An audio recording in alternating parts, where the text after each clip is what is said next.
주일 예배에 나오신 여러분들을 주의 이름으로 환영합니다.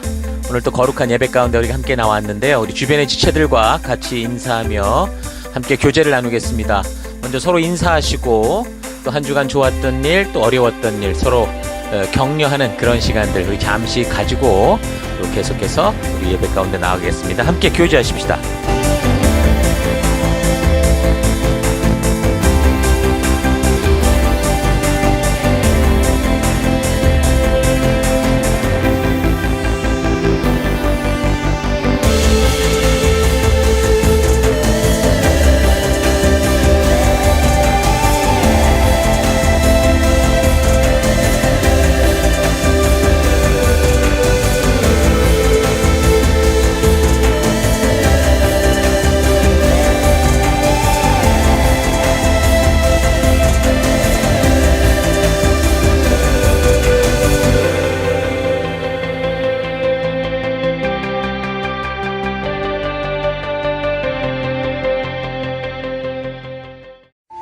이제 우리가 예배 가운데 나아가기 전에 우리 잠시 지난 주간 우리의 삶들을 되돌아보십시다. 우리 하나님 앞에 나아갈 때 더러운 모습, 죄의 모습으로 나아갈 수가 없습니다. 이 시간 다 같이 함께 한 주간을 되돌아보시면서 회개 기도하시고 또 이런 예배를 허락하신 하나님께 감사드리고 우리 하나님 앞으로 온전한 모습이 될 수 있도록 다 같이 우리 잠시 회개하며 기도하십시다. 기도하겠습니다.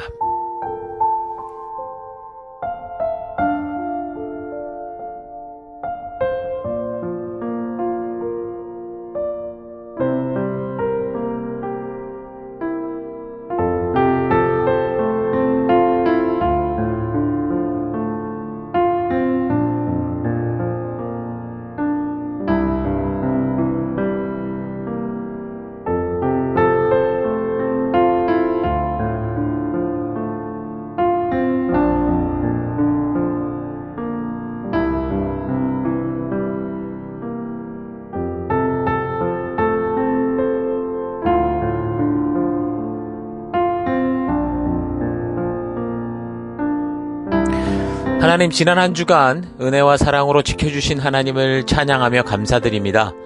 우리가 주의 사랑으로 살면서도 늘 부족했고 또 욕심과 타협하며 살아왔던 삶을 회개합니다. 하나님, 주의 은혜로 회복되기 원합니다. 참된 예배자가 되며 복음의 증인되기 원합니다. 하나님, 이 시간 우리가 예배로 나아갑니다. 우리 예배를 받아주옵소서. 예수님 이름으로 기도했습니다. 아멘. 자, 이제 다 같이 우리가 함께 주일 우리 찬양과 경배로 나아가겠습니다. 할렐루야!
태우소서 태우소서 부으소서 성령 예불을 태우소서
주님 깊은 곳에 불을 내려주십시오. 주님 주님을 찬양합니다.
in Christ alone.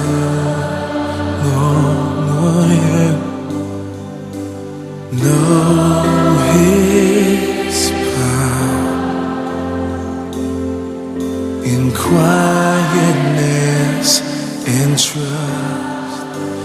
When the oceans rise and thunders roll, I will soar with you above the storm. Oh, yes, I will. Father, you are king over the flood.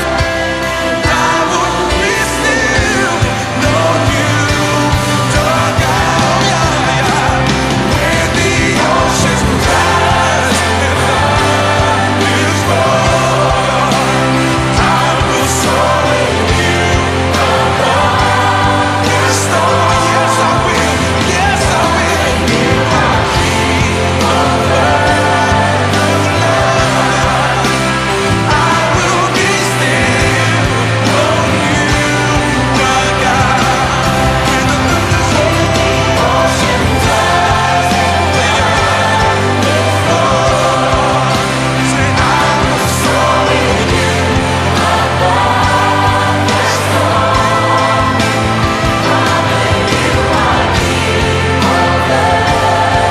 Every single I will be still, know you, my God. Oh, yes, you are. Oh, yes, you are.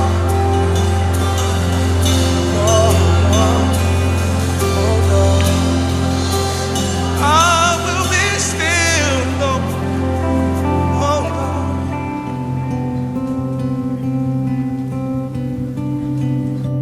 한 사람이면 충분했던 주님, 주 말씀에 순종하는 자, 한 걸음마다 하나님 말씀을 지하여 주님의 마음에 동참하는 자, 그 사람이 내가 되길 원해. 주 말씀에 순종하는 자, 한 걸음마다 하나님 말씀을 지하여 주님의 마음에 동참하는 자,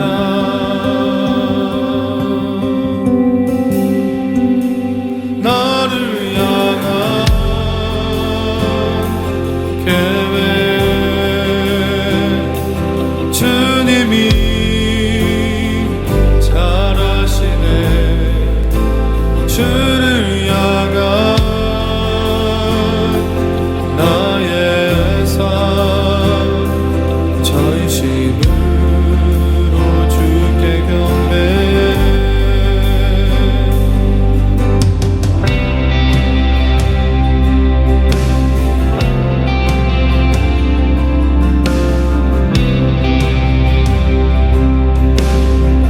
그 사람이 내가 되길 원해. 그 사람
한 사람이면 충분했던 주님, 주 말씀에 순종하는 자, 한 걸음마다 하나님 말씀을 지하여 주님의 마음에 동참하는 자.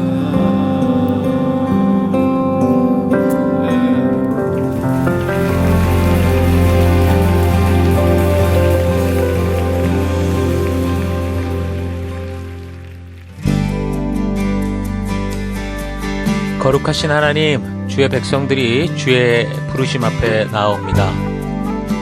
지치고 상한 영혼들, 외롭고 곤고한 하루하루를 보내는 이들, 육신의 질병과 마음의 고통으로 지친 영혼들, 하나님 간절한 소망이 있는 영혼들을 위로하여 주시고 치료하여 주시고 거룩한 생명의 길로 인도하여 주옵소서. 각자의 예배 처소에서 주의 얼굴을 구하며 우리 주의 인자하심이 있는 예배로 서 있습니다. 우리의 예배를 받아주옵소서. 주의 거룩한 지성소에서 우리들을 오라 하실 때 예수의 피를 힘입어 겸손히 나아가는 우리가 되기 원합니다. 다 같이 사도신경을 고백하겠습니다. 나는 전능하신 아버지 하나님 천지의 창조주를 믿습니다. 나는 그의 유일하신 아들 우리 주 예수 그리스도를 믿습니다. 그는 성령으로 잉태되어 동정녀 마리아에게서 나시고 본디오 빌라도에게 고난을 받아 십자가에 못 박혀 죽으시고 장사된 지 사흘 만에 죽은 자 가운데서 다시 살아나셨으며 하늘에 오르시어 전능하신 아버지 하나님 우편에 앉아 계시다가 거기로부터 살아있는 자와 죽은 자를 심판하러 오십니다. 나는 성령을 믿으며 거룩한 공교회와 성도의 교제와 죄를 용서받는 것과 몸의 부활과 영생을 믿습니다. 아멘. 하나님, 우리의 이 고백이 단지 입술의 고백이 아니라 예배 순서로서의 고백이 아니라 우리의 삶으로 드러나는 고백, 우리 삶의 향기가 되고 우리의 그리스도의 편지로서 드러나는 우리가 되기 원합니다. 오직 주만 바라봅니다. 예수님 이름으로 기도했습니다. 아멘. 우리 주변 분들과 같이 인사하십니다. 하나님께서 당신을 사랑하십니다. 아멘. 네, 8월 6일 우리 8월 첫째 주 우리 하나님 말씀 또 함께 살펴가도록 하겠습니다. 오늘 사무엘상 이제 7번째 시간이고요. 오늘은 본문이 좀 많습니다. 19장에서 31장까지 전체적인 내용을 짧게 이렇게 살펴가려고 합니다. 그래서 오늘 사무엘상 마지막까지 살펴보도록 하겠습니다. 위기를 통해 몰락하지 않고 부흥하는 삶, 위기를 통해 몰락하지 않고 부흥하는 삶, 이런 제목으로 우리 하나님의 말씀 함께 살펴가도록 하겠습니다. 먼저 본문에 해당되는 우리 사무엘상 19장의 말씀 8절에서부터 12절까지 봉독해 드리겠습니다. 또 전쟁이 일어나니 다윗은 출전하여 블레셋 사람들과 싸웠다. 다윗이 그들을 쳐서 크게 무찌르니 블레셋 사람들이 다윗 앞에서 도망쳤다. 그런데 사울이 창을 들고 궁중에 앉아 있을 때에 주께서 보내신 악한 영이 또 사울을 강하게 사로잡았다.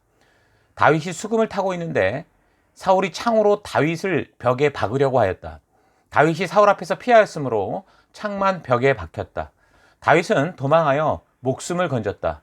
바로 그날 밤에 사울이 다윗의 집으로 부하들을 보내며 그를 지키고 있다가 아침에 죽이라고 시켰다. 그러나 다윗의 아내 미갈이 그에게 당신은 오늘 밤에 피하지 않으면 내일 틀림없이 죽습니다 하고 경고하였다. 미갈이 다윗을 창문으로 내려보내니 다윗이 거기서 달아나서 목숨을 건졌다. 아멘. 예, 우리는 지난 주간까지 사울의 불순종으로 하나님이 후회하시면서 그 다윗이 이제 등장하는 그런 이야기를 살폈습니다.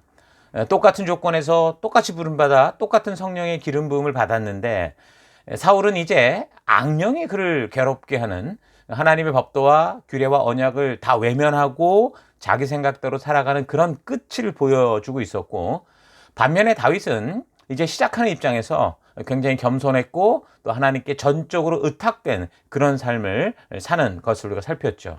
그래서 하나님은 계속해서 사울에게 비록 그가 곁길로 갔어도 회개와 돌이킴의 기회를 계속 주셨는데 사울은 이제 하나님이 다윗과 함께 하신다는 것을 보면서도 그를 죽이려고 하는, 어떻게 보면 사실 하나님을 죽이겠다라는 것일 수 있겠죠. 이런 삶들을 멈추지 않는 그런 일생이 계속 이어져 가고 있었습니다.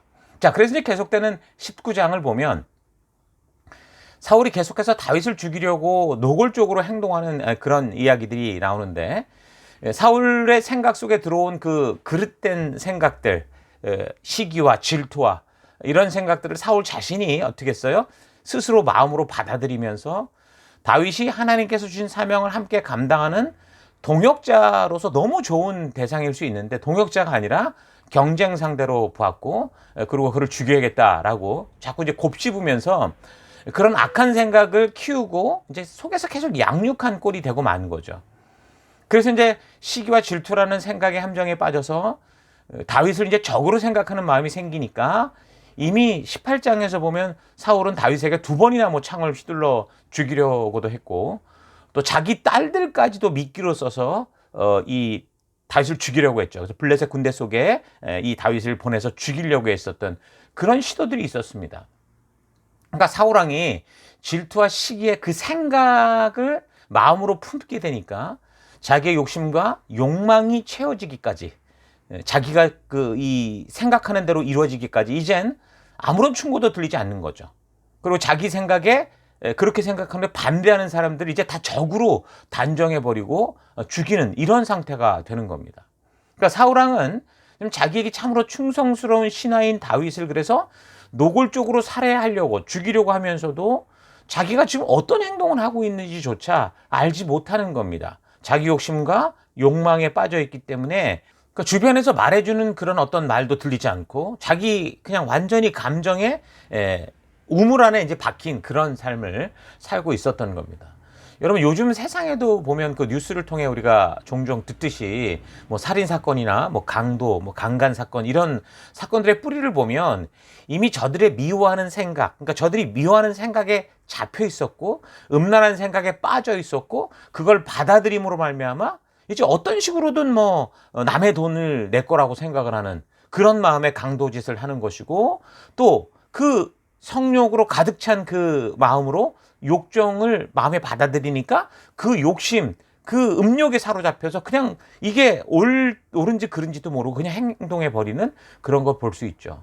그러니까 이들은 이미 그것을 생각 속에서 수없이 반복적으로 생각했고 반복적으로 누렸고 즐겼다는 거죠. 그래서 그 생각에 사로잡혀서 이제 자신을 정당화하는 지경에까지 이르렀기에 살인과 강도짓을 하고 그런 강간의 이상한 짓들을 하게 되는 겁니다.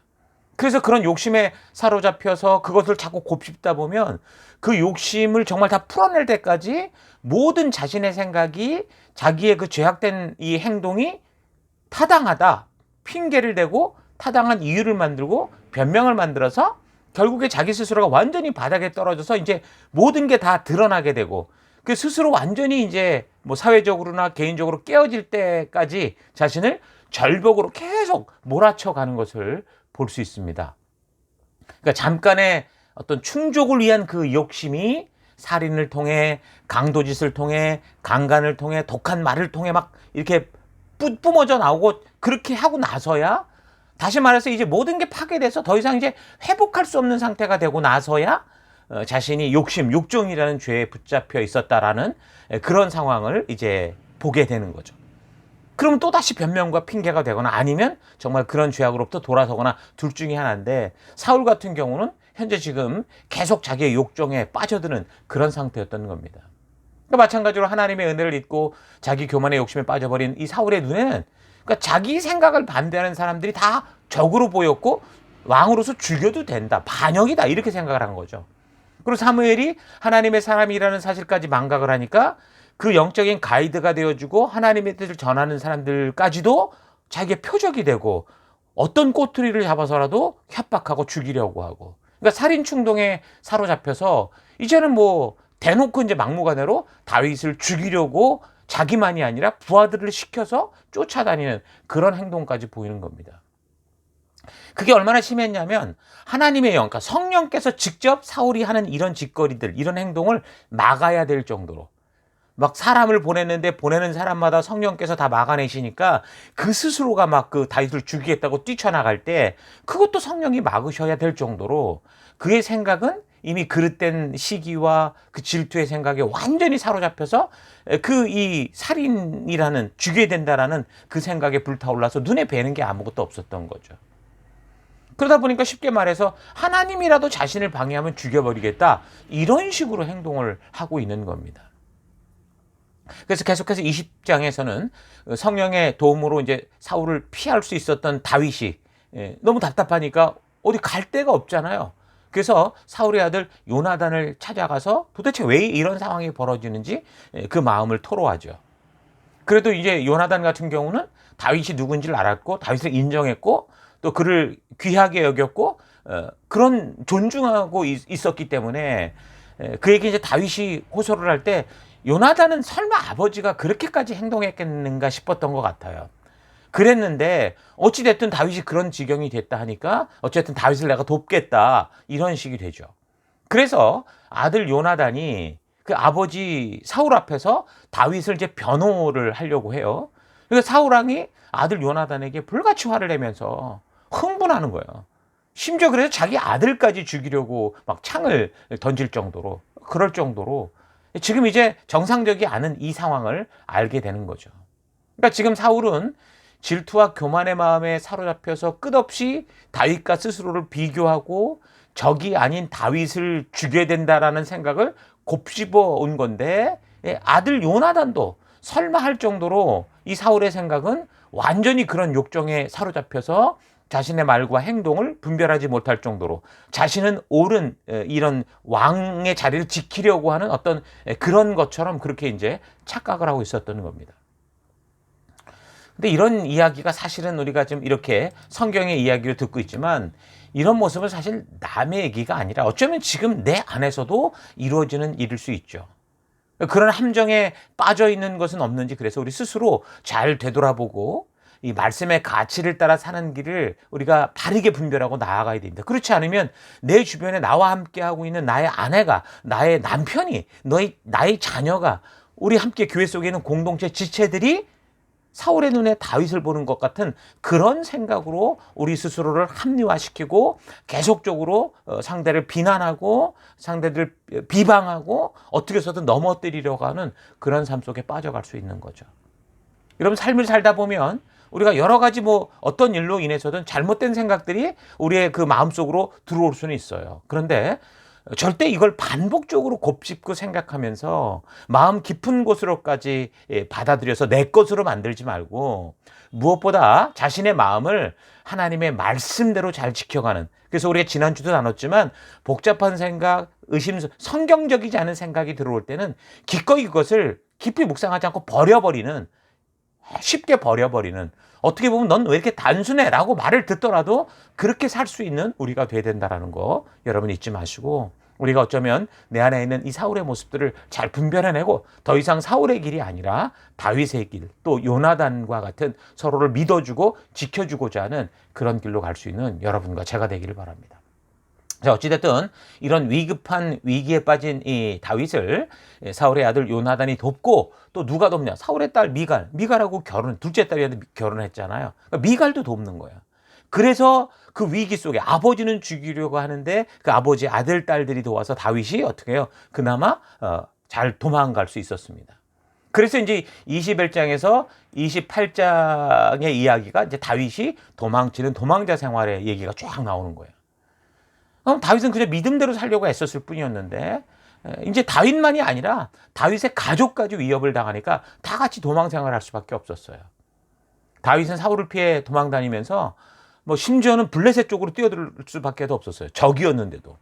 거기서도 의심을 받으니까 미친 사람 흉내를 내서 겨우 목숨을 구할 정도에 이르는 지경에까지 정말 살아남기 위해서 그 바닥을 헤매면서도, 근데 그 삶을 보면요, 그렇게 하나님을 원망하고 하나님 어쩜 이럴 수 있습니까? 라고 말하는 게 아니라 오히려 그 와중에도 자기보다 더 어려운 지경에 있는 이 동족들, 처한 이 블레셋의 위협을 받고 있는 백성들을 도와주는 거예요. 그일라 주민 같은 사람들을 도와주고 오히려 거기서 또 그일라 주민에게 배신당할 수도 있었기 때문에 피하기까지 해가면서 그런 삶을 살고 있는데 지금 사울왕은 하나님이 지금 섬기라고 백성들을 섬기고 사명을 섬기라고 준 이제 왕의 권리, 권세를 가지고 다윗을 다윗이 도망가는데 도움을 줬다라는 이유, 이제는 제사장들까지 다 학살을 시켜버리는 거예요. 제사장들까지 다 죽였어요. 그래서 자신에게 주어진 이 왕의 힘, 하나님이 주신 힘으로 적을 잡고 사명을 이루는 게 아니라 부하를 죽이고 제사장을 죽이고 다윗을 잡는 그런 일을 하면서 살아가게 된 거죠. 여러분, 우리는 다윗의 도망자가 된 삶을 우리가 살피면서 하나님의 택함을 받고 믿음으로 말씀 따라 살아가는 성도들의 삶에서 정말 어떤 일이 벌어질 수 있는가도 우리가 좀 잘 볼 수 있어야 될 겁니다. 다윗은 분명히 하나님이 택한 자요, 그를 통해 하나님이 이루시고자 하는 뜻이 분명함에도 불구하고 그의 삶의 현실은 어떤 것인가 잘 볼 필요가 있다는 거죠. 하나님의 뜻대로 믿음 따라 담대하게 살아도 어떻다라는 거예요. 이 다윗처럼 이렇게 극심한 삶의 위협이 있다라는 이 사실을 잊지 말아야 돼요. 우리는 뭐 예수만 믿으면 사업이 다 잘 되고 대박 나고 직장에서 대박 나고 몸 만사가 다 풀린다 이렇게 생각을 하는데 성경 어디에도 그런 게 나오질 않아요. 세상이 전부 잘못된 길을 가고 그게 옳다라고 단정하고 있는 그런 세상 속을 그게 아니다라고 살아가는데 어떻게 그 안에서 우리가 편리하고 편안한 길을 갈 수 있겠습니까? 그러니까 말씀대로 산다는 것은 정말 힘들고 이 세상에서는 적어도 어려운 상황에 연속이 될 수 있다는 것 우리가 잘 아셔야 돼요. 하나님이 우리를 성도로 보내신 그 삶의 현장이 바로 그런 현장인 거예요. 우리 친구들이, 우리의 직장 동료들이 물론 친하고 친근하지만 그러나 그들이 추구하는 가치 자체는 이 세상에 뿌리를 두고 있기 때문에 지금은 서로 좋은 것을 함께 추구하다 보니 좋은 것처럼 보이지만 그들이 정말 원하고 바라는 것을 우리가 아니라 말할 때는 언제나 그들이 우리에게 적이 되고 원수가 될 수 있다는 거죠. 하나님이 몰라서가 아니라 우리를 보낸 이 가나안 땅, 우리가 살아가는 이 땅이 바로 이런 불법과 거짓이 판을 치며 지옥으로 가고 있기 때문에 이 사람들을 우리로 말미암아 거친 어떤 부딪히는 돌이 되게 해서 바른 빛과 소금, 바른 길로 돌아올 수 있도록 하기 위해 우리를 이 땅에 보내셨기에 그래서 우리가 살아가는 이 삶에서, 이 세상에서 우리의 삶들은 편리하고 천국 같은 삶을 꿈꿔서는 안 된다라는 거죠. 그래서 성도들은 이 짧은 삶의 순간이 아니라 영원한 삶, 긴 안목을 가져야 되고 그래야 분명 순종하는 삶, 믿음을 따라 말씀대로 용기 있게 살아가는 삶을 살아갈 수 있고 그래야 어떻게 돼요? 다윗의 생애처럼 결국은 우리가 이 땅에서 우리가 반드시 승리하는 삶을 살 수 있으리라 믿지만 그렇지 않더라도 영원한 천국의 길을 우리가 걸어갈 수 있다는 거 여러분 잊지 마시기 바랍니다. 그러니까 다윗은 이제 이런 억울한 도망자 생활을 하면서도 자기가 사실 제일 위협스러운 건 사울왕이었고 사울왕만 죽으면 사실은 모든 문제가 해결되는 거 아닙니까? 그런데 다윗에게 그런 기회가 몇 번 있었어요. 그런데도 이 다윗은 결코 하나님께서 직접 기름 부어 세운 이 사울왕을 스스로 해하거나 그러지는 않았습니다. 2번이나 사울을 죽일 기회, 아주 절호의 기회가 있었음에도 24장에 보면 엔게디 산속에서 한번 그랬고 26장에 보면 하길라 산속에서 사울을 직접 죽일 수 있었는데 그렇게 하지 않았죠. 사실 자신이 사울을 죽여도 어떻게 보면 정당하고 또한 다윗을 그렇게 지지하는 사람이 굉장히 많았음에도 불구하고 다윗은 절대로 그런 기회를 통해 스스로 사울을 죽이는 그런 행동을 하지 않았죠. 자기가 그 권력을 꿰차고자 하지 않았다라는 거죠. 사울이 살아있는 한 그는 끝없는 도망자의 그 불안하고 피곤한 삶을 살아야 했음에도 불구하고 그는 자신의 편리를 위해서 사울왕을 직접 죽이는 행동을 하지 않았고 하나님의 말씀의 가치가 인도하는 그 길을 따라 끝까지 걸어가는 겁니다. 자기의 자유의지로 사울을 죽일 수 있었지만 그 자유를 자기의 욕심과 편리를 위해 빠른 지름길을 가기 위해 사용하지 않았다라는 거예요. 하나님의 말씀의 가치를 따라 살려고 하면 그 평생에 도망자가 될 수 있었음에도 불구하고 그는 하나님의 말씀의 가치를 따라가는 그 길을 선택하고 그 길로 걸었던 사람입니다. 타협치 않았던 사람이죠. 요즘 우리가 세상 속을 살아가면서 얼마나 많이 사실 우리의 현실 속에 타협하게 되고 또 많은 변명을 하게 됩니까? 술, 담배, 동성애 문제부터 너무도 많은 삶의 현장에서 이 말씀 때문에, 그러니까 말씀의 뜻을 알기 때문에 불편하게 살아갈 수 있는 길을 선택하는 다윗과 같은 삶을 사는 거, 사실 그게 오늘 우리가 보내를 받은 우리의 삶의 현장인데, 우리는 거기서 자꾸 세상과 친구와 직장 동료들과 뭐 상사와 이렇게 타협하고 하나님의 뜻을 외면하는 그런 길들이 너무나 많은 겁니다. 목사들로부터 또 그런 거예요. 목사들이라고 교회 있으니까 다 괜찮, 아니에요. 성경의 구절을 이용해서, 성경 구절을 인용해서 뭐 술, 담배나 동성애를 떳떳하다고 가르치는 사람들이 있다라는 거죠. 하나님의 뜻이 이게 아닌데 애매모호한 것들을 오히려 정당화시키는 그런 일을 하는 그런 목사들도 있어요. 또 거기 자기들이 앞장서 나가는 사람도 있다고요. 성경으로부터 하나님의 진심을 전해야 되는 그런 사람들이 먼저 성경을 가지고 자기들의 편리한 식으로, 그런 식으로 해석을 하면서 마치 그게 이 시대에 용기 있는 어떤 그런 목사요, 그런 리더인 것처럼 그렇게 살아가니까 이제 성도들도 그렇게 하나님의 진심을 외면하고 자기들이 편리한 대로 교묘하게 왜곡하여 살아가는 이런 삶들을 두려워하지 않게 되는 거죠. 그래서 오늘 우리 시대 속에 살아가는 교회와 성도들의 이 많은 그 문제와 그로 인한 고통들은 사실은 리더들, 말씀을 바르게 전해야 될 전달자들의 온전치 않은 그런 마음과 그런 행동의 결과라고밖에 볼 수 없는 겁니다. 성경은 분명히 해라, 그리고 하지 말아라 라는 분명한 하나님의 명령들이 있습니다. 그런데 그런 이제 이 시대가 흘러가면서 성경이 하라와 하지 말라고 언급은 하지 않았는데, 뚜렷하게. 근데 이상하게 살아가면서 이대로 행했다가는 뭔가 세상과 다를 바 없이 느껴지고, 그래서 뭔가 눈치가 보이고 마음이 편치 않은 그런 일들이 많이 생기기 시작했죠. 뭐 성경은 이미 그 많은 그 역사적 배경이 지금으로부터 적어도 2000년 전이니까 그 시대 문화와 이 시대 문화는 너무나 많이 달라서 뭔가 다르긴 한데 마음이 편치 않은 그런 일들이 계속 우리 가운데 있더라. 그럴 때 여러분은 어떻게 됩니까? 그래서 우리는 그런 율법의 명령들이 무엇이냐 보다 더 깊이 생각해야 되는 게 뭐냐면, 왜 하나님께서 그런 명령과 규례들 2000년 전에, 뭐 2500년 전에, 뭐 지금으로 말하면 뭐 이 시내산 율법 같은 경우는 3500년 전이라고 볼 수 있는데, 왜 그것을 주셨을까는 그 하나님의 의도를 알아야 되는 거예요. 이것저것 다 온 세상에 나타나는 것들을 이거 잘못되고 이게 옳고 이런 매뉴얼을 주신 적은 없단 말이죠. 근데 하나님은 그 시내산 법도와 규례를 통해 그 모든 시대에 어떤 가치로든 어떤 것으로든 그것을 바르게 볼 수 있는 분별력, 그 가치의 기준이 되는 하나님의 의도, 마음을 그 율법 법도에 담아서 주셨다라는 거예요. 그렇게 생각해 본다면 우리가 하나님이 주신 자유의지를 가지고 어떤 일이든 마음껏 할 수 있는 자유는 있어요. 그건 우리에게 주어진 보장된 우리의 권리예요. 그런데 하나님의 진심을 기억하고 그래서 우리가 스스로 절제할 수 있는 그런 성숙한 신앙을 가지는 게 중요하다라는 거예요. 단지 금욕을 해라, 이걸 말하는 게 아니고요.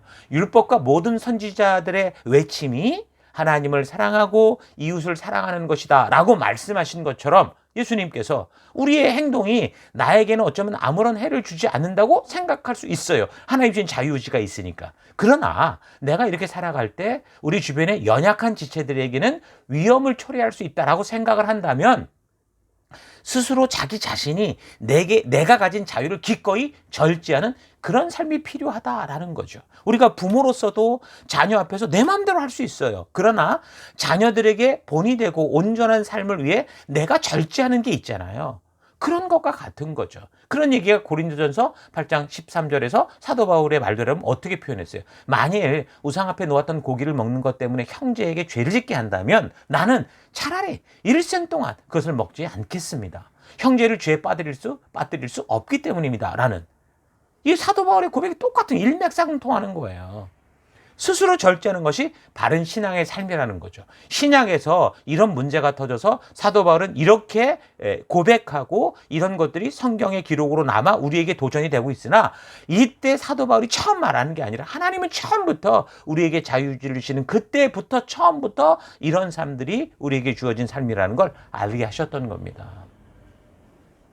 다윗이 지금 사울을 얼마든지 죽일 수 있는 기회가 있었지만 하나님의 전심, 그 하나님의 그 진심, 그 의도, 하나님의 마음을 알았기 때문에 비록 사울이 지금 하나님의 뜻에 어긋나 욕심에 빠져 정신을 차리지 못하고 있지만 혹시나 회개하고 돌아올 수 있기를 바라는 그런 하나님의 마음을 다윗이 알았기 때문에 어떻게 하는 거예요? 스스로 절제하는 거죠.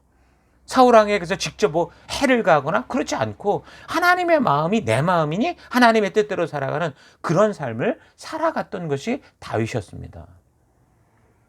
그래서 다윗의 이런 모습을 볼 때 사실 사울도 자기가 원수처럼 생각하는 다윗이었지만 축복을 해줘요. 내가 죽을 수 있었는데 이 다윗이 나를 죽이지 않고 이런 기회를 주는 것을 그가 인정할 수밖에 없었죠. 그러니까 다윗이 스스로 절제하는 삶은 어떤 원수도 축복하고 존경할 만한 그런 삶이 되더라는 거예요. 여러분, 우리도 성도로서 어디서 무엇을 하든지 내가 모든 것에 자유할 수 있어요. 그러나 하나님의 진심을 알고 그 뜻에 따라 나를 절제함으로 세상 사람들로부터 오히려 존경받고 신임받고 사랑받을 수 있는 그런 삶을 살아가는 게 중요합니다. 그게 바로 진정한 복음 전도인 거죠.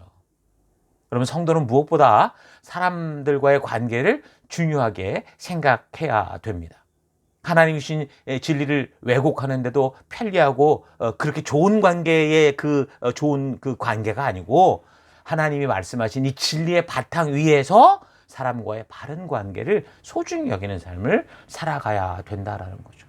우리가 아무리 친한 친구라고 하더라도 그와 동조하여 도둑질을 하고 그와 동조하여 살인을 할 수는 없잖아요. 이런 차원이라고 보시면 돼요. 구약의 하나하나 사건들을 잘 분별하고 묵상하다 보면 단지 이게 3000년 전에 오래된 옛 얘기가 아니라 지금 우리의 삶의 현장에서 어떤 믿음의 결단을 하고 살아가야 되는지를 분명하게 이렇게 보여주고 있다는 것. 그래서 우리가 잘 알 수 있는 거죠. 갈라디아서 5장 13절에서 말씀하듯 우리가 자유롭게 살 수 있도록 창조됐지만 그러나 그 자유로 자신의 육체의 기회를 삼지 말고 서로 시험에 빠지지 않도록 절제하고 사랑으로 종로로 타는 단계까지 나아가는 것. 이게 진정한 성도의 바른 모습이요, 바른 삶인 겁니다. 그러니까 다윗은 도망자의 그 불안하고 불편한 삶 속에서도 그런 믿음의 삶, 믿음의 가치대로 살아가는 삶의 그 진정한 모습을 보여주고 있죠. 그렇게 본다면 오늘날 우리가 이 땅을 살아가기 너무 바쁘다, 힘들다, 어렵다라고 말하지만 아무리 여러분 다윗 같았겠습니까? 그런 걸 볼 때 오늘도 우리가 이렇게 우리가 느낄 때 어쨌든 너무 각박한 세상을 살아가지만 그러나 이게 각박하기 때문에 나는 또 마음대로 쉽게 살 수 있다. 좀 편리대로 살 수 있다라고 생각하는 게 아니라 그럼에도 불구하고 다윗과 같이 이런 바른 믿음의 길을 추구하고 말씀의 가치를 따라가는 이런 삶이 우리에게 얼마나 중요하냐 이 이야기를 지금 이 다윗의 이런 이야기를 통해 우리에게 말씀해 주고 있는 겁니다. 그래서 27장을 보면 다윗이 그렇게 바르게 살고자 해도 이스라엘 땅에 살아가는 이상 결국 사울이 존재하는 한 그는 잡혀 죽을 너무 급박한 위기가 늘 있었고 그게 전혀 개선되지 않았기 때문에 믿음대로 살아가는 게 더더욱 힘든 현실을 살아가는 그런 현장. 그러니까 우리가 우리의 삶이 힘들다 말하지만 정말 다윗과 비교해 볼 때 비교할 수 없는 그런 어려운 삶의 모습이 27장에 나옵니다. 그래서 지금 이스라엘과 이 군사적 라이벌이잖아요. 전쟁을 벌이고 있는 블레셋 땅으로 적국으로 들어갈 수밖에. 쉽게 말하면 우리 이 남한에서 군사 분계선을 넘어서 그 애매한 북한 땅으로 들어갈 수밖에 없는 그런 상황이었다라는 거예요.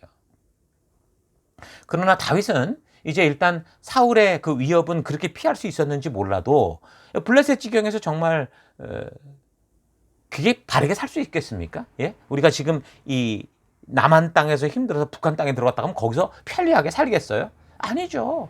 100m 상공에서 아무런 보조 장비 없이 줄타기 하는 것 같은 그런 삶을 살 수밖에 없었던, 그러니까 다윗의 삶이 그랬다고요.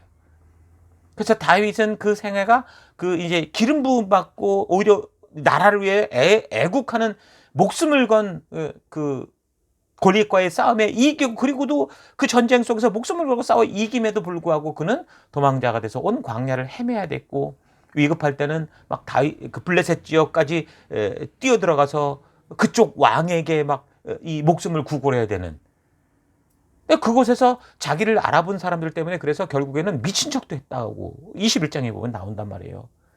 그리고도 자기만이 아니라 온 가족이 위협을 받으니까 온 가족을 데리고 모압 땅으로 피하는 거예요. 또 나중에는 심지어 자기 부하들에게도 한번 목숨을 위협당하는 일도 겪게 돼요. 나중에 뒤에 보시면 여러분 차분히 읽어가셔야 됩니다. 30장을 보면 그런 사건이 또 나와요. 그래서 이 시편에 보면은 다윗의 시편이 굉장히 많잖아요. 이 다윗의 시편들을 보면 내용이 막 특별히 막 호소하고 막 살려달라고 하고 막 보복해달라고 그러고 평안을 달라고 하고 막 굉장히 감정의 여러 모습들이 나타나는데 그 수많은 절규와 같은 그런 시편들이 바로 이런 도망자 시기에 거의 지어질 정도로, 거의 대부분 지어질 정도로, 그러니까 다윗이 지금 20대의 나이에 정말 엄청난 고통의 삶을 살아가고 있는데, 참으로 그 불안한 삶의 현장에서도 그는 어떻게 했어요? 계속해서 말씀의 가치, 하나님이 기뻐하시고 하나님이 찾으시는 그 믿음의 길을 걷는 그런 삶을 살아가는 것을 볼 수 있습니다. 오늘 우리가 다윗의 이야기를 통해 그냥 승승장구했고 그가 뭐 최고의 왕이었다, 거기만이 아니라 그가 그 왕의 자리에 이르기까지 그가 어떤 삶을 살았는가, 그 위기와 위급한 삶의 현장 속에서 그는 어떤 태도를 가지고 살았는가, 바로 이것을 우리가 배워야 되는 거죠. 현재 우리 교회 이 젊은이들이 마치 다윗과 같은 이런 나이를 지나가면서 만만치 않은 이 세상의 현실 속에 정말 이 어려운 그 신음소리가 날 정도로 그런 삶을 살아가고 있는데, 이 다윗의 광야의 삶, 그저 탄식과 한탄의 시편이 터져나올 수밖에 없는 이런 삶 가운데서도 이 다윗이 말씀의 가치를 잊지 않고 그렇게 살아내려고 했던 이 귀한 삶의 모습을 여러분 잘 배울 수 있기를 바랍니다. 여기서 워킹 할리데이로 또 이민의 삶으로 뭐 언어적으로 여러 가지로 힘들고 어려운 길을 걷고 있으나, 그러나 여러분 분명히 하나님이 여러분을 부르셨고 하나님이 여러분을 통해 이루시고자 하는 그 뜻이 바로 우리 가운데, 우리 삶 가운데 있다라는 걸 잊지 마시고 여러분의 삶의 현장 속에서 다윗과 같이 말씀의 가치대로 그 삶을 이루어가는, 이 세상과 타협하는 자가 아니라 이 세상으로 나아갈 바를 알게 하는 빛된 삶 되기를 바랍니다. 그 고통스러운 현실과 환경을 불평하고 불평과 불만을 터뜨리고 불안해만 하지 마시고, 우리에게 다가온 현실이 어떠하든 다윗처럼 하나님께 한탄하고 하나님께 그 고통을 호소하는 한이 있어도 오직 우리 하나님의 신실하심을 믿고 각자가 처한 그곳에서 하나님의 말씀을 가치를 따라 살아내는, 그래서 정말 이 시대에 다윗과 같은 여러분 될 수 있기를 축원합니다. 다윗이 블레셋 지경에서 이제 그렇게 고개와 같은 삶을, 죽음을 넘나든 삶을 살다가 결국 이제는 완전히 이제 곤란한 지경에 빠지게 되는 얘기가 이제 28장의 얘기에 또 나와요. 블레셋이 이스라엘과 전쟁을 벌여지는 상황이 이제 됐어요. 또 싸우게 됐는데 그 전쟁에 사울이든 다윗은 똑같이 이제 관여할 수밖에 없게 되는 거예요. 사울은 블레셋과 싸워야 됐고 다윗은 그때 이 같은 전쟁 속에서 어디 있었냐면 블레셋 쪽에 피해 있었기 때문에 블레셋의 전쟁에 블레셋 쪽으로 참전해야 되는 애매모호한 상황을 만난 거죠. 같은 상황에서 같은 위기를 만난 거죠.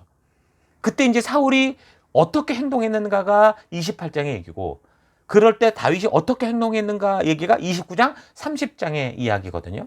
이 두 사람이 똑같이 만난 같은 위기에서 어떻게 헤쳐나가는지 우리가 좀 잘 비교하고 분별해서 살펴볼 필요가 있습니다. 먼저 이런 상황에서 사울은 지금 사무엘도 죽었거든요. 25장에 보면. 그러고 나서 이제 하나님과 소통하는 방법이 다 끊어지는 거예요. 심지어 뭐 사울이 됐든 누가 됐든 야단을 맞으서라도 내가 잘못할 때 이거 잘못된 거야 라고 하더라도 하나님의 음성을 들었는데, 이제는 하나님께서 꿈으로도 또 제사장들의 에봇으로도 또 예언자로도 아무런 말씀을 하지 않는 거예요. 그런 상황 속에서 사울이 지금 이런 위기를 또 만나니까 두려워하고 조바심에 빠지게 되죠. 사울은 지금 자기가 하나님의 뜻대로 서지 않아서 발생한 그런 일들이라는 걸 아는데도 불구하고, 그러면 하나님께 나아가는 게, 아무도 없으면 하나님께로 나아가, 그게 아니라 오히려 자꾸 다른 방법을 계속 쓰는 거예요. 이상한 짓을 하는 거예요. 그래서 그가 했던 행동이 뭡니까? 무당을 찾아가는 거예요. 초혼술, 죽은 영혼을 불러내는 짓거리를 해요. 그 사무엘을 불러내려고 한 거예요. 죽어있는 사무엘을. 사무엘이 살아있을 때 하나님의 명령을 따라 초혼술을 하는 이런 사람은 율법에 분명히 어긋난 사람들이기 때문에 다 죽이도록 돼 있어요. 그래서 그 율법을 따라 그가 다 그 이스라엘 땅에 있는 그 초혼술하는 사람 다 죽였단 말이죠. 다 잔멸을 했는데, 이제 사무엘이 없으니까 그 영적인 가이드가 없고 어쨌든 야단을 치더라도 함께 하나님의 뜻을 전하는 자가 없으니까 오히려 그런 불법적인 행동을 통해서도 뭘 알고 싶은 그 율법을 수호해야 될 이 왕이 스스로 율법을 깨뜨리고 그런 하나님의 길과 어긋난 그 길로 걷게 되는 거죠. 그래서 14절부터 보면 마치 정말 사무엘의 혼이 불려 나온 것 같은 그런 얘기가 이제 쭉 나옵니다. 근데 여러분 이런 부분을 해석할 때 단지 지금 성경에 나오는 이 문장 그대로 이렇게 읽고 받아들여서는 안 돼. 이런 부분은 안 되고요. 먼저 하나님께서 이런 행동에 대해 어떻게 명령하셨었는가. 그러니까 레위기, 신명기가 하나님의 법도와 규례, 명령과 율례의 원칙을 따라 이게 타당하냐 아니냐를 잘 분별할 수 있어야 돼요. 여러분 하나님은 이런 초혼수를 부리는 사람들, 이런 무당들을 뭐라고 그러냐면 죽이라고 그랬어요. 그 마치 이런 무당으로 인해 뭐 사무엘의 영혼이 진짜 불려왔다 갔다 하는 일들이 가능하다고 생각하는 건 뭐예요? 잘못된 해석이라는 거죠. 신명기 18장 9절에서 13절을 참고해 보면 가나안 족속들이 그 땅에서 쫓겨나서 이스라엘 백성들이 그 땅을 차지하잖아요. 거기 왜 그랬냐면 바로 이런 그 시대 점쟁이 시대의 징조를 보고 미래를 예언하는 자나 뱀을 가지고 마술 부리는 자나 무당이나 주문을 외우는 자나 혼백에게 물어보는 자나 초혼자나 죽은 사람에게 물어보는 문화가 판을 치고 있어서 저들이 그 땅에서 쫓겨났다. 이렇게 그들이 심판받는 분명한 이유를 말씀하고 있거든요. 그러니까 사무엘서의 기자는 여기서 마치 실제 사무엘이 죽은 사무엘의 영혼이 등장해서 말하는 것처럼 그렇게 적고 있지만 하나님께서 주신 법도와 규례의 원칙을 근거로 생각해 볼 때 실상에 있어서는 그런 일이 불가능한 거죠. 그렇다면 결국은 그렇게 누군가를 불러내겠다고 하는 그 무당 같은 이런 이 종자들이 사무엘 흉내를 내서 거짓을 꾸미고 사무엘의 이름을 빙자해서 말하는 어떻게 보면 귀신, 악령까지도 개입했을 수 있어요. 편의상 근데 그걸 간결하게 그냥 사무엘이 말하는 것처럼 그렇게 적고 있는 것 뿐이죠. 이때 악령은 초혼술에서 흔히 볼 수 있듯이 영매, 접신녀, 그러니까 어떤 매체를 통해서 그런 영매를 통해서 그렇게 보통 걸 전달하잖아요. 그러니까 성경을 근거로 볼 때 그렇다면 그럼 죽은 자들이 정말 죽은 후에 이 세상에 왔다 갔다 하다가 누군가 부르면 가서 이야기하고 나눌 수 있느냐? 여러분 누가복음 16장 예수님이 직접 말씀해 주신 예를 보면 절대 그렇지 않아요. 그 거지 나사로와 부자의 그 비유를 통해 우리가 분명하게 볼 수 있듯이 죽은 자들이 무슨 초혼자를 불러난다고 해서 나타나고 뭐 제사를 드린다 그래서 그 제사법을 먹으러 이런 게 아니라고요. 여러분 그래서 이런 게 근거가 돼서 우리나라에서는 뭐 보편적이지만 뭐 조상에게 제사 지내 이런 게 잘못됐다고 자꾸 그래서 말하는 거예요. 아 정말 죽은 조상이 나타날 수 있다면 제사 아니라 모래 잔치라도 할 수 있을 거 아닙니까? 그러나 그게 아니기 때문에 그럴 수 없기 때문에 귀신들이 장난을 치고 있는 걸 가지고 그 귀신들에게 절하고 제사하고 이게 잘못됐다고 지금 말하는 거거든요. 자 그런데 어쨌든 사울이 지금 하나님을 완전히 떠나서 살아가니까 더더욱 하나님이 하지 말라고 분명하게 명하고 있는 이 레위기에서 하지 말라 한 것들을 행하는 거예요. 그러니까 이 얘기는 뭐예요? 그가 하나님의 말씀을 가까이 하지 않았고 늘 읽거나 묵상하거나 하지 않았다라는 거죠. 그래서 하나님의 뜻이 그 시대 사람들에게 전달되지 않은 것은 어떤 게 있어요? 지금 이 사울을 통해 볼 때 악한 인물 또는 악한 시대에 대한 징벌의 성격이 있는 거예요. 하나님이 뭐 삐졌어 이렇게 해도 볼 수 있겠죠. 어쨌든 너무 그 길대로 가지 않으니까 하나님께서 더 이상 말씀하지 않는 거예요. 삐졌다라는 말은 웃기고 사람들의 죄악이 스스로 하나님의 음성을 못 듣게 하는 그게 이제 이사야 59장에 나오죠.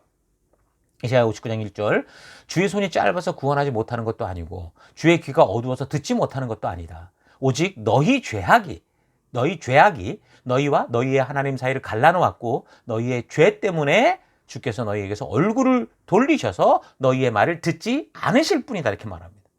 그러니까 지금 사울에게 하나님의 뜻이 전달되지 않는 건 뭐예요? 사울의 죄악을 고집하며 끝까지 자기 욕심대로 주장하고 걸어가고 있는 이 사실을 분명하게 보여주고 있는 객관적인 증거죠. 하나님이 떠나는 게 아니라 사울이 자기의 욕심에 빠져 하나님을 떠나 엉뚱한 길로 가서 하나님 보러 이리 와라 저리 와라 그러고 있다라는 거예요. 하나님이 그의 백성들에게 말씀하시는 방법으로 제사장을 통해 또 우림과 둠밈을 사용해서 하나님의 뜻을 알 수 있도록 그렇게 하신 것인데 22장 18절 19절을 보면 사울이 그때 복수에 미쳐가지고 누구까지 죽였어요? 다윗이 몸을 피해갔던 제사장들, 그 제사장들까지도 불러다가 다 죽여버렸잖아요. 학살하면서 85명이 죽었거든요. 결국 겨우 살아남은 제사장 그 아비아달이라는 사람 한 사람만 다윗에게 도망갔기 때문에 이제 우림과 둠밈을 가지고 갔으니 사울은 하나님께 물을 어떤 방법도 없는 거예요. 그러니까 무슨 거예요? 사울이 스스로 하나님과 이야기할 수 있는 통로를 다 끊었어요. 자기 스스로가 제사장을 죽이고 하나님의 뜻대로 조언하는 자들을 죽이고 이랬던 거 아닙니까? 그렇게나 하고 나서는 하나님이 아무 말도 안 한다는 거예요, 자기한테. 그래놓고 누굴 찾아요? 무당과 초혼자를 찾고 하나님이 심판할 이런 사람들을 찾아가서 결국 하나님이 아니라 사무엘을 가장한 귀신하고 헛짓거리하는 그런 일들이 벌어지게 된 거죠. 자기 욕심껏 살다가 여러분 위급할 때 하나님을 진정으로 부른다? 불가능에 가까운 일입니다. 어떤 사람들은 복음을 잘 들어보더니 야 그러면 일단 마음대로 살다가 내가 죽기 전에 예수님만 영접하면 그럼 천국 가는 거 아닌가? 논리만 가지고 그렇게 얘기하는 사람이 있어요. 근데 여러분 근데 사람의 성격과 성품으로 절대 그런 일은 불가능에 가깝습니다. 하나님은 귀신이 아니고 완전하신 인격으로 우리와 함께 관계를 가지시고 늘 동행하시고 함께 하시는 분이세요. 여러분 사람들 인격체들이 관계를 성숙해감에 있어서도 시간을 두고 서로 신뢰를 가지고 서로 헌신하고 배려하고 그렇게 쌓아가야 되는 거 아니에요? 그런 것처럼 하나님과의 관계의 시작도 그래요. 시작이야 예수님으로 말미암아 순식간에 될 수 있죠. 그러니까 하나님의 전적인 은혜로 말미암아 우리가 초대받은 자가 되고 하나님과의 관계가 열어질 수 있어요. 그러나 서로의 마음을 아는 신뢰의 관계는 내가 하나님을 알고 하나님이 나를 아는 이런 관계는 뭐예요? 계속된 말씀과의 동행의 시간을 통해 한 가치를 따라 한 약속을 향해 가는 그런 시간들을 통해 쌓여간다는 걸 여러분 잊지 말아야 되는 거예요.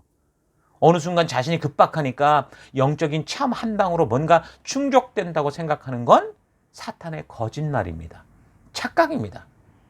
물론 그런 순간에도 하나님께서는 우리의 손을 잡아주시고 그게 성숙이 아니라 변화되라고 돌이키라고 지옥으로 떨어지는 우리를 잡아줄 수는 있어요. 그런 하나님의 안타까운 마음이 보여질 수는 있어요. 그런데 그걸 통해 하나님을 이용하는 삶을 살고 그런 삶을 산다? 여러분 말이 안 된다는 거죠. 여러분 하나님을 이용하는 삶이 아니라 성도라면 하나님의 말씀과 하나님의 뜻을 따라 하나님과 동행하는 삶을 살아가야 되는 거예요. 여러분 그런 사람들 되기를 바랍니다. 오직 잘못된 삶에 대한 철저한 회개가 있을 때 내가 지금 죽음의 길을 가고 있었구나라는 것에 대한 확실한 이 발견과 그래서 그게 죄송한 걸 넘어서 내가 죄송하기 때문에 이제 뉘우치고 거기서 그냥 죽치고 앉아서 하나님 이리 와라 저리 와라 그런 게 아니라 원래 하나님이 부르셨던 그 사명의 자리에 우리가 돌아올 때 그래서 거기서 하나님과의 동행이 시작될 때 하나님의 인도하심이 비로소 시작이 되는 거죠.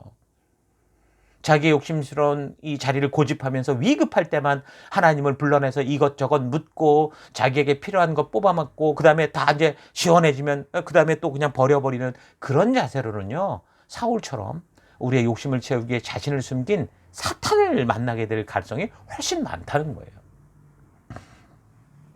자 그렇게 사울왕은 자신의 모든 욕심스러운 삶에 대한 심판과 같이 될 블레셋과의 전쟁으로 나아가게 되죠. 아무런 음성도 듣지 못했고 그럼 두려움과 불안함만 가중돼서 나간 거예요. 안타까운 것은 이런 욕심에 빠진 사울왕 때문에 어떤 일이 벌어져요. 사울왕만 죽는 게 아니에요.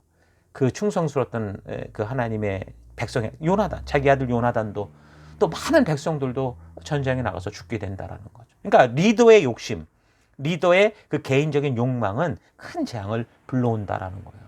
남을 이끄는 자리에 갈 때 그래서 우린 더더욱 겸손하게 하나님과 가까워져야 돼요. 그래야 우리가 바른 믿음의 길을 그들에게 인도할 수 있고 나는 죽더라도 저들을 생명의 길로 이끌 수 있는 믿음의 사람이 될 수 있다라는 거죠. 여러분 하나님의 말씀과 늘 가까이 있는 하나님의 음성이 늘 들리는 성령의 책망과 성령의 칭찬이 여러분 늘 가까이 들리는 여러분 될 수 있기를 축원합니다. 자 이렇게 28장은 블레셋으로 인한 같은 위기를 맞은 사울이 초원수를 통해서 사무엘을 불러내서라도 하나님의 음성을 듣겠다고 하는 허튼 짓을 하는 동안 이제 29장에는 같은 위기에 빠졌다고 그랬잖아요. 다윗은 그럼 그 위기를 어떻게 처리했는가 우리가 볼 수 있습니다.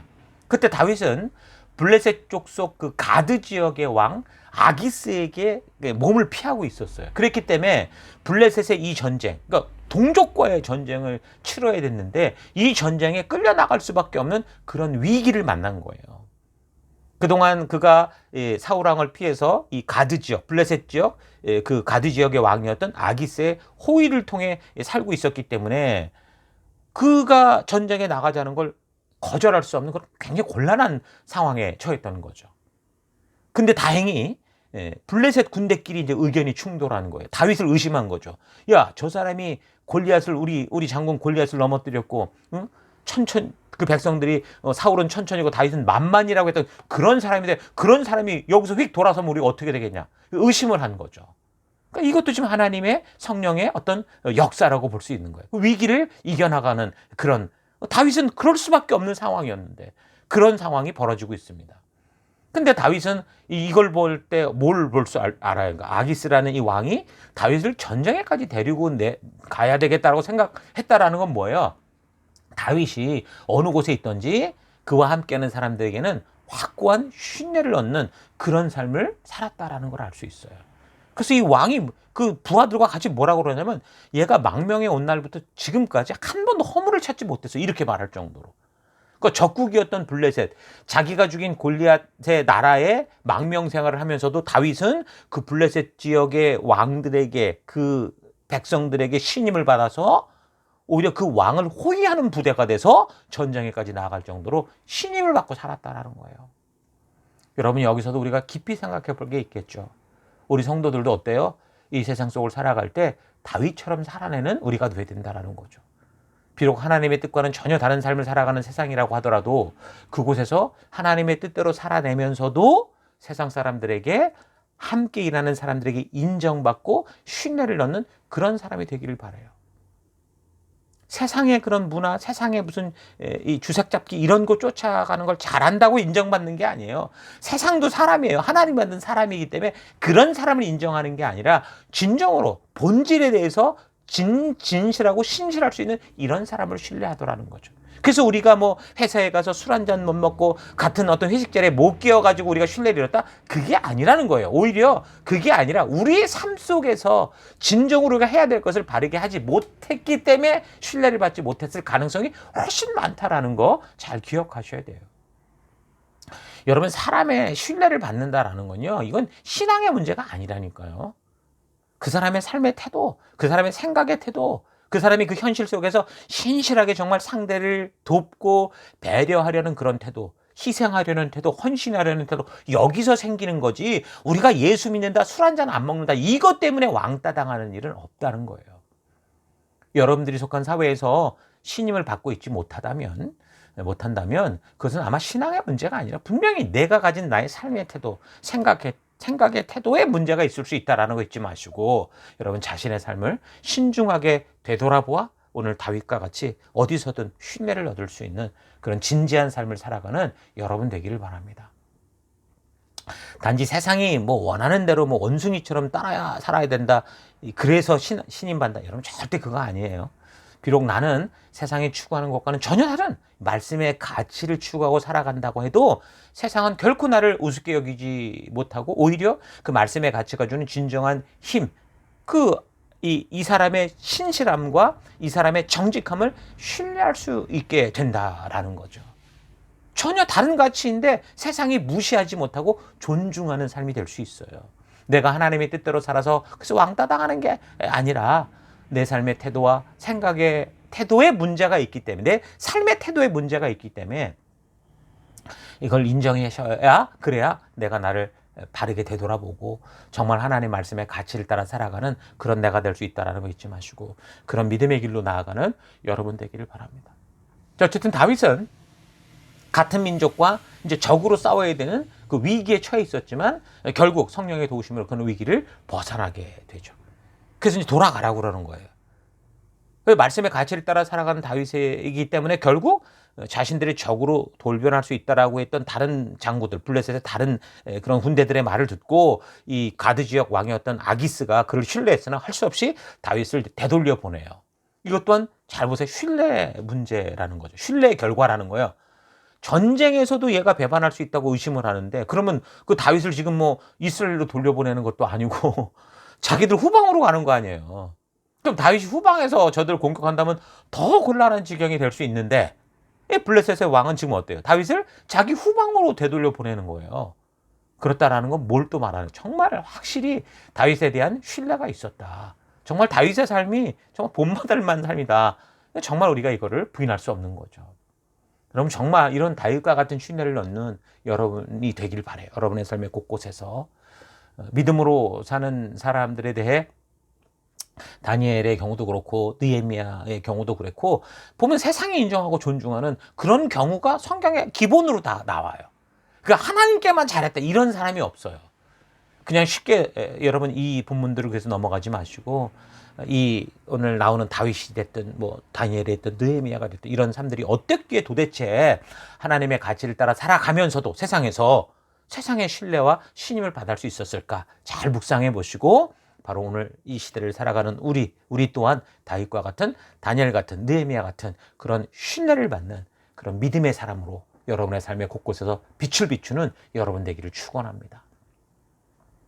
자, 계속해서 30장을 보면 이런 위기를 극복하고 자기 진으로 돌아왔을 때 함께 사는 자신들의 이 가족들, 자기들이 함께 살던 그 지역이 있었는데 거기가 좀 초토화된 걸 봤어요. 그 더 밑에 살던 아말렉의 군대, 아말렉 사람들이 와서 이 다윗의 이 본거지를 습격하고 완전히 다 잡아가 버린 거죠. 그러니까 와봤더니 더 급박한 위기가 있는 거예요. 거기서는 하나님의 은혜로 돌아오게 됐는데 돌아왔던 현실은 더 급박한 위기 속에 빠져버리고 마는 거예요. 완전히 뭐 어떤 면에서 우리가 이스라엘과 싸우러 나간다고 할 때 다윗의 부하들이 사실 좋아하지 않았죠. 어떻게 민족과 싸우냐. 근데 그 상황이 그럴 수밖에 없어서 그나마 억지로라도 갔는데, 그날 위기를 극복하고 왔는데 여기 와봤더니 완전히 자기네 이 본거지가 초토화가 된 거예요. 그래서 이제 다윗의 부하들이 처자식을 다 잃어버린, 다윗도 그랬지만 다 잃어버린 걸 흥분을 해가지고 이때 다윗을 원망하고 막 돌로 쳐 죽이려고 그럴 정도의 급박한 위기가 다가왔습니다. 참 놀라운 거는 하나 위기는 정말 위험한 파멸이 될 수 있지만 승리의 기회가 될 수 있는 것처럼 다윗 같은 경우 이런 위기 속에 오히려 하나님을 더욱더 의지함으로 말미암아 이 위기가 위험이 아니라 기회가 되는 걸 볼 수 있습니다. 사실 이런 상황이라면 다윗 같은 경우도 하나님 원망하고 저주할 수 있잖아요. 충분히 그럴 상황일 수 있어요. 그런데 다윗은 어때요? 그렇게 하지 않았어요. 이런 위기를 통해서 더더욱 하나님을 신뢰하고 가까이 나아가고 더 철저히 하나님의 음성에 신중하게 귀 기울이고 그가 말씀하신 대로 행하고자 하는 순종의 삶의 태도를 보여줘요. 그러니까 골리앗이라는 그 처음 일생일 때 최고의 위기를 만났을 때 그 처음부터 다윗은 목숨 걸고 믿음의 길을 말씀대로 가치대로 걷는 길을 선택했잖아요. 그 결과가 다윗의 삶 속에서 만나는 위기 때마다, 위기를 만날 때마다 오히려 다윗의 그 어떤 믿음을 꺾는 게 아니라 그 믿음의 용기를 더하는, 오히려 믿음을 더 배짱을 키우는 그런 믿음의 거장으로 서는 그런 삶이 된 거죠. 유혹과 위기의 숟갈에 그래서 여러분 타협을 하는 우리가 아니라 정말 그때 어쩌면 내가 이것이 마지막일 수도 있구나 이 세상에서 라고 우리가 느껴도 믿음대로 말씀의 가치대로 살 것을 선택하는 여러분 되기를 바랍니다. 우리의 오늘의 실패는 어쩌면 언젠가 우리의 과거에 우리가 타협했고 우리가 쉬운 길을 택했기 때문에 계속 그 버릇이 남아있는 것일 수 있어요. 여러분 잊지 마시고 잘 되돌아보기를 바랍니다. 어쨌든 그래서 다윗은 이 위기 속에서도 믿음의 길을 따라 하나님께 더욱더 귀를 기울일 때 결국 그 위기를 극복하게 됩니다. 그래서 그 아말렉을 뒤쫓아가죠. 하나님께서 가라 하셨어요. 다 찾을 수 있을 거라고. 그래서 그것을 믿고 또 쫓아가는 거예요. 그래서 이제 그 모든 것을 되찾는 그런 일을 결국은 이루어내죠. 그러면 이제 뒤로는 이제 처져 있었던 사람이 있었어요. 지쳐버린 거죠. 한 200여 명이 같이 쫓아오지 못하고 남아 있었던 사람들이 있었었는데, 그러니까 이 400명은 쫓아가서 싸우고 어쨌든 다 뺏어왔잖아요. 그러니까 이 사람들이 저 남아있던 사람들에게는 아무것도 주지 말자 이런 식으로 또 이제 좀 분위기가 흘러갔거든요. 근데 다윗이 그때 또 이렇게 얘기를 해요. 지금 진에 남아있었던 자나 싸움에 나갔던 자나 다 똑같이 공평하게 분배된다라는 이런 원칙을 분명하게 만들고 그것을 지키죠. 그러니까 바로 공평하고 정의로운 사회를 그렇게 그가 만들어냈다. 하나님이 꿈꾸시던 나라를 그가 삶 속에서 실천해내요. 심지어 그 전리품으로 빼앗아 왔던 것들을 유다 지파 곳곳에 장로들에게까지 선물로 보내면서 또 자기를 그동안 숨겨주고 보호해줬던 그런 사람들에게 감사를 표하는 그런 삶도 살아요. 지금 블레셋 지역에 있으면서 그런 위기를 기회로 만들고 그 만든 기회를 블레셋에 돕는 게 아니라 자기 종족들을 돕는 그런 삶을 살아가는 거죠. 여러분, 그러므로 우리가 지금 처해 있는 상황과 환경을 탓하기보다 그런 위기의 순간마다 더욱더 철저히 하나님을 믿는 믿음으로 다윗과 같이 그 위기가 오히려 더 높은 것을 향해 날아오르는 기회가 될 수 있는 그런 디딤돌을 만드는 여러분 되기를 주의 이름으로 축원합니다. 자, 이제 사무엘상 마지막 장인데요. 31장에는 결국 이제 사울을 비롯한 이제 그 사울의 일가가 몰락하는 그런 장면이 나옵니다. 블레셋과 전쟁에서 대패해서 이제 도망을 치다가 사울의 3명의 아들이 있었는데 요나단, 아비나답, 말기수아가 이게 다 죽어요. 그렇게 죽고 사울도 이제 화살을 맞아가지고 중상을 입고 결국은 자기를 죽여달라고 경호원에게 부탁할 정도로 그렇게 하게 되는데 경호원이 두려워하니까 자기 칼을 그냥 놓고 자기 스스로 그냥 그 칼에 엎으러져서 스스로 목숨을 끊고 맙니다. 그의 마지막은 결국 자기 자신만이 아니라 어떤 삶이었어요. 그게 고집과 자기의 이 생각대로 살았던 그 삶의 마지막은 자기만이 아니라 결국 자기 가족들까지 자기를 믿고 그 전쟁에 나갔던 민족들의 많은 사람들이 고통당하는 결과가 되죠. 한 나라를 지키고 더 나아가서 열방의 하나님 나라를 바르게 세워가라고 세우셨는데 그는 하나님의 나라는커녕 자기 가족들조차 바르게 지키지 못하고 백성들도 지키지 못하고 오히려 수치스러운 죽음을 맞이하고 맙니다. 성령으로 시작한 사람의 끝이 여러분 이렇게 될 수 있어요. 이 사울은 성령이 임할 때 예언을 했던 사람이고 성령의 체험을 했던 사람이에요. 그런데 그 끝이 어때요? 이렇게 될 수 있다라는 거죠. 블레셋 족속들이 결국 그래서 사울의 머리를 잘라서 벳산 성벽에 걸어두는 거죠. 전리품처럼. 그 완전히 수치를 주는 거예요.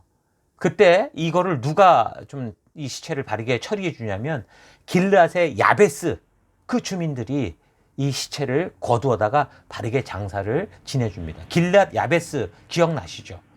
이 사울을 얘기할 때마다 계속 나왔잖아요. 암몬과의 그 전쟁에서 이겼던 그거 말하는 거예요. 길르앗 야베스 거민들이 갈릴리 바다 남쪽으로 보면 약 30km 지점에 위치했는데 요단 동편 쪽이었어요. 므낫세 반지파 성읍이었는데 여기 이제 사울의 즉위 초기에 그 왕으로 인정받는 전쟁이 바로 여기서 벌어진 거죠.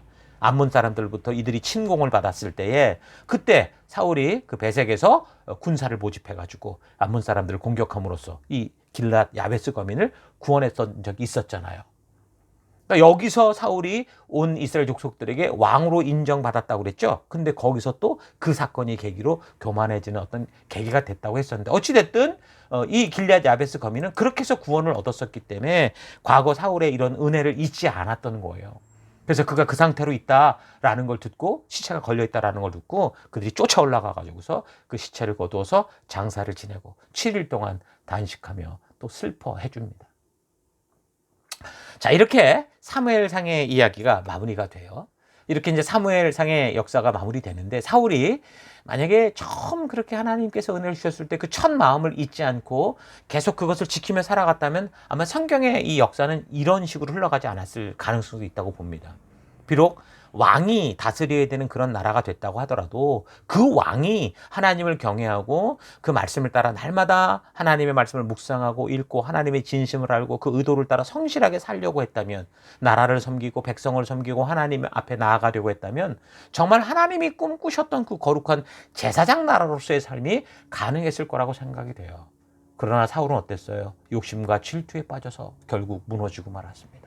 성령을 체험했고 예언을 할 줄 알았고 그 다음에 그 놀라운 체험을 경험했던 그가 이렇게 무너지고 말았습니다. 사울의 이야기는 사실 남의 이야기가 아니라 오늘도 나도 그런 은혜를 가지고 이 교회 가운데 와 있는 나의 모습일 수도 있다는 거예요. 바로 내가 지금 이 세상을 살아가며 충분히 이 사울 같은 삶을 살 수도 있다라는 이거를 우리가 잘 생각해 볼 필요가 있죠. 여러분, 우리 일생에는 항상 위기의 순간이 있기 마련입니다. 그런데 그 위기의 순간이라는 것이 어떻게 보면 기회가 될 수도 있고요. 어때요? 위험이 될 수도 있다고 그랬잖아요. 근데 그것은 바로 뭐에 달린 거야? 우리 믿음의 결단에 달려 있는 거예요. 믿음은 선택이라고요. 여러분, 성도는 우리의 힘과 능력으로 살아가는 존재가 아닙니다. 성도는 오직 하나님을 믿기에 하나님과의 언약과 약속을 믿고 그대로 순종하는 믿음으로 살아가는 그런 존재입니다. 우리 주변의 상황과 환경은 항상 우리로 하여금 불안하게 만들고 두렵게 만들 거예요. 그러나 그때마다 우리는 사람의 눈이 아니라 믿음의 눈을 가지고 그 위기, 그 현상을 바라보고 그래서 하나님의 말씀의 원칙과 가치를 따라 용기 있게 믿음의 선택을 통해 나아가는 삶을 살아가야 되는 거예요. 무슨 음성이 들리지 않아도 다윗처럼 그냥 성령이 임했다라는 그것밖에 없어요. 그 약속을 믿는 것밖에 없는데 그가 그럼에도 불구하고 말씀의 가치를 따라 이 세상을 보고 아무런 음성이 들리지 않아도 말씀의 가치를 따라 살아갈 때 그 놀라운 역사를 이룬 것처럼 그런 길을 걸어가는 것이 성도인 우리의 삶입니다. 여러분, 한번 그런 위기의 순간에 결단하기가 힘들어서 그렇지 골리앗 앞에 다윗처럼 한번 믿음의 결단을 하면 죽으면 죽으리라 라는 결단이 있으면 점점 믿음의 근육이 자라가게 되어 있어요. 점점 성장해 갈 수 있어요. 그래서 우리가 오랫동안 다니면서도 성장치 못하는 것은 늘 타협하고 있기 때문에 그러는 거죠. 사울처럼 타협하고 변명과 핑계를 찾기 시작하면 우리는 항상 파도처럼 다가오는 그런 위기 앞에서 사울과 같이 자기 욕심에 빠지거나 두려움에 빠지거나 불안함에 빠져서 정말 절망의 늪으로 빠져가는 그런 존재가 되고 마는 거예요. 신앙의 성숙이 없고 늘 제자리 쳇바퀴 도는 그런 힘이 되는 거죠. 내가 결단해야 되는데 하나님 보러 하라고 자꾸 미루고 있으니까 아무런 발전이 없는 거예요. 우리가 살핀 사무엘 상소는 사사시대 끝 사무엘의 등장과 결국 하나님의 통치를 벗어나 인간 통치 체제로의 전환과 또 그 과정에서도 올바를 수 있는 기회들이 결국 사울로 인해서 무너지는 이런 역사를 보여주고 있습니다. 그러나 그런 상황 속에서도 항상 믿음의 길을 걷는 다윗 같은 사람들이 있었다라는 거. 이거는 오늘과 같이 사사시대와 같은 욕심과 자기 생각대로 살아가는 이 시대를 살아가는 우리들에게, 우리 성도들에게 우리가 어떻게 그럼 이런 현장에서 믿음의 길을 걸어갈 것인지를 분명하게 알게 해주는 아주 귀한 빛과 소금과 같은 그런 일이 되겠죠. 그런 역사가 되는 겁니다. 여러분 삶 속에 사울이 될 것인지 다윗이 될 것인지 엘리제사장처럼 될 것인지 사무엘처럼 될 것인지 여러분이 사무엘상의 역사를 좀 깊이 좀 묵상하고 반복해서 읽고 이 역사를 잘 흐름을 살펴가면서 이 시대에 우리가 이곳에서 하나님의 뜻대로 바르게 그 길을 걸어내는 다윗과 같은 거룩한 백성들 되시기를 주의 이름으로 축원합니다. 자, 오늘 여기까지 하고요. 다음 주 계속해서 우리 사무엘 하의 역사를 연결해서 살펴가도록 하겠습니다. 자, 우리 들은 말씀을 가지고 우리 잠시 함께 묵상하며 나아가겠습니다. 잠시 묵상하십시다. 오늘 우리가 살아가는 삶의 현장은 정말 녹록치 않을 것입니다.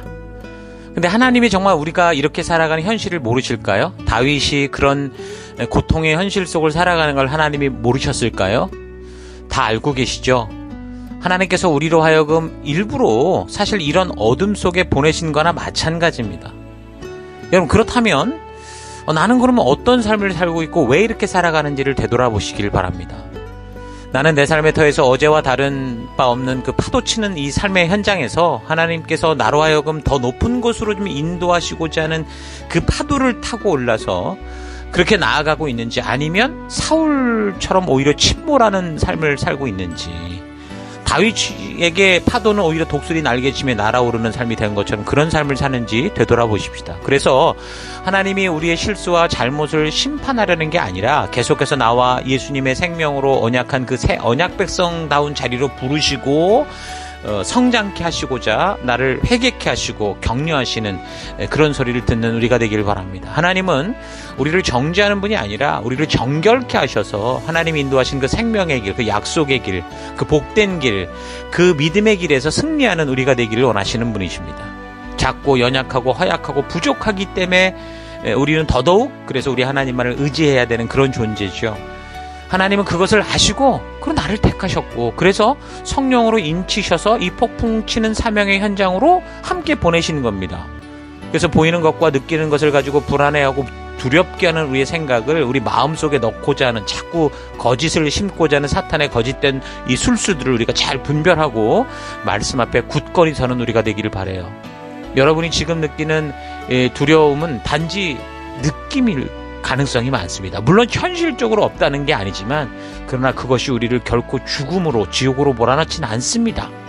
그래서 여러분 이제 또 새로 시작되는 우리 8월 한 달 이 새로운 한 달 속에 우리의 삶이 자꾸 사울처럼 속고 속아서 주님이 주신 사명의 자리를 자꾸 감당할 수 없다, 삶이 힘들다, 어렵다 이런 부정적인 생각으로 침몰해가는 그런 한 달이 아니라 하나님이 이런 사실을 알고 나를 보내셨으니 이것이 나의 사명의 장소요, 사역의 장소요, 내가 섬길 장소요, 물러서거나 뒤로 침륜에 빠질 게 아니라 오히려 더 믿음으로 담대히 나아가 다윗처럼 이것을 믿음의 거룩한 땅으로 삶아갈 그런 현장이다라는 거 잊지 마시고 그런 결단을 가지고 우리가 함께 주께 나아가기를 바랍니다. 이 시간 함께 우리가 기도할 때는 그렇게 살지 못했던 것이 있다면 우리가 좀 회개하고 돌이켜서고 하나님을 오해한 것이 있다면 그 오해를 풀고 하나님의 그 신실하심을 믿고 믿음으로 하나님 내가 주신 믿음의 길을 걷기를 원한다고 그렇게 함께 기도했으면 좋겠어요. 그래서 첫 번째 하나님은 언제나 변함없이 나를 사랑해 주시고 지지해 주시고 인도하시는 분이심을 인하여 감사합니다라고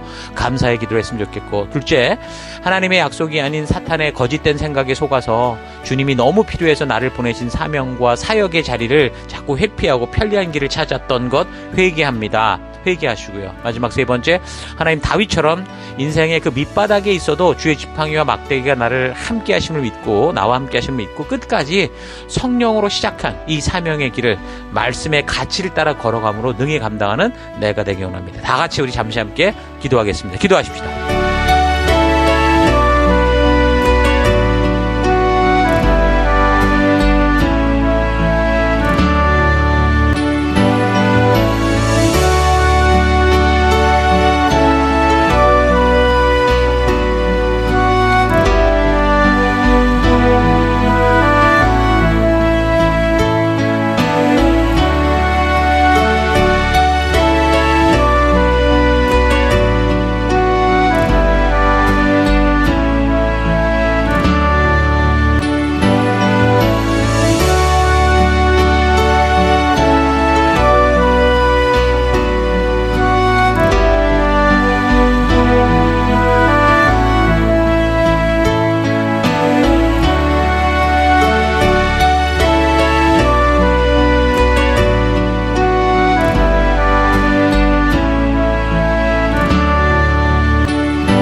사랑의 하나님을 또 고맙고 감사합니다. 오늘 다윗의 그런 이 여정들을 통해 그 녹록지 않았고 쉽지 않았고 너무 힘들었던 그 삶의 현실을 통해 그가 어떻게 걸었는지를 보여주시고 그래서 우리로 하여금 우리 또한 그런 다윗과 같은 그 막막한 답답함 속에 있는 그런 현실 속에서 어떻게 살아가야 되는지를 알게 하시니 고맙습니다. 하나님은 언제나 변함없이 나를 사랑해 주시고 지지해 주시고 인도해 주시는 분이심을 인해 감사합니다. 하나님의 약속이 아닌 사탄의 거짓 생각에 내가 속아서 주님이 너무 필요해서 나를 보내셨는데 그곳에서 내가 내 욕심과 나의 길만 찾아왔던 것, 하나님 그런 삶을 살아왔던 것 회개합니다. 하나님 이제 다윗처럼 인생의 그 밑바닥에 있어도 주의 지팡이와 막대기가 나와 함께 하심을 믿고 끝까지 성령으로 시작한 이 믿음의 삶을 주의 말씀의 가치를 따라 걸어감으로 진리를 따라 걸어감으로 능히 감당해 가는 그런 내가 되기를 원합니다. 그 길 가운데 우리와 함께 해주시고 나와 동행하신 하나님 감사드리고 찬양하며 예수님 이름으로 기도했습니다. 아멘.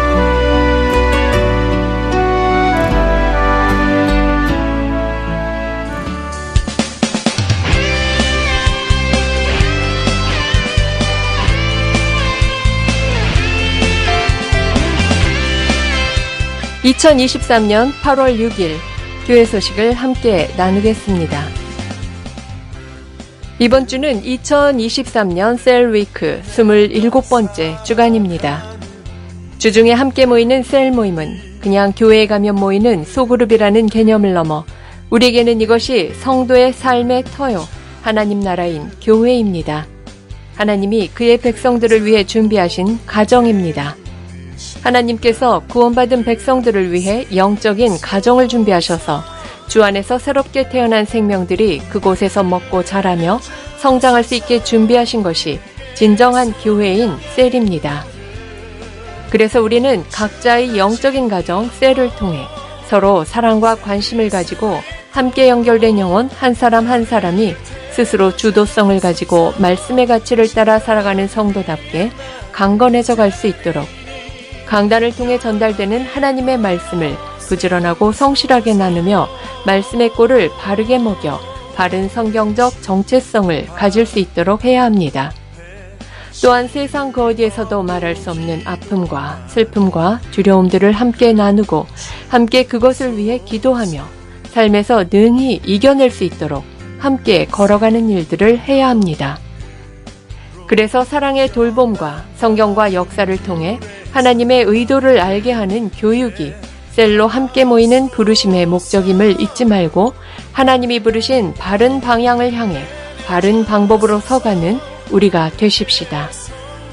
하나님께서 우리의 회복과 축복을 위해 준비하신 셀 모임으로 적극적으로 모여주시기 바랍니다.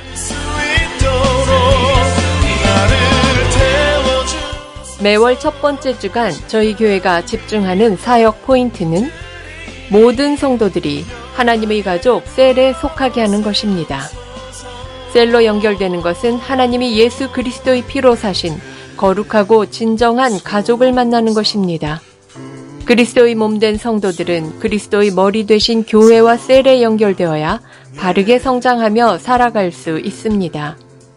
교회를 나오는 모든 분들이 한 분도 빠짐없이 함께 하나님의 가족인 셀에 연결되어 모두 함께 그리스도의 장성한 분량까지 자라가십시다. 사람은 가정을 통해 태어나고 가정 속에서 나를 낳고 돌보아주는 부모님의 헌신으로 인격적 사람답게 자라갑니다. 이것은 참으로 중요한 하나님이 창조하신 원칙입니다. 마찬가지로 영적인 가정 또한 하나도 다를 바 없이 너무 소중합니다. 단지 성경을 공부하는 것이 아니라 서로의 삶과 깊은 마음을 나누며 서로를 위해 기도하고 성령 하나님께서 우리 모두를 세워가는 회복의 공간입니다. 그러므로 함께 영적인 가정 셀 속에 소속되고 연결되어 건강한 하나님의 자녀로 성장하여 생명을 낳는 생명을 세우는 열방의 제사장으로 성장해 가십시다. 아직 셀에 속하지 않은 분들은 하나님의 가족이요 교회인 셀에 반드시 함께 하기를 바랍니다.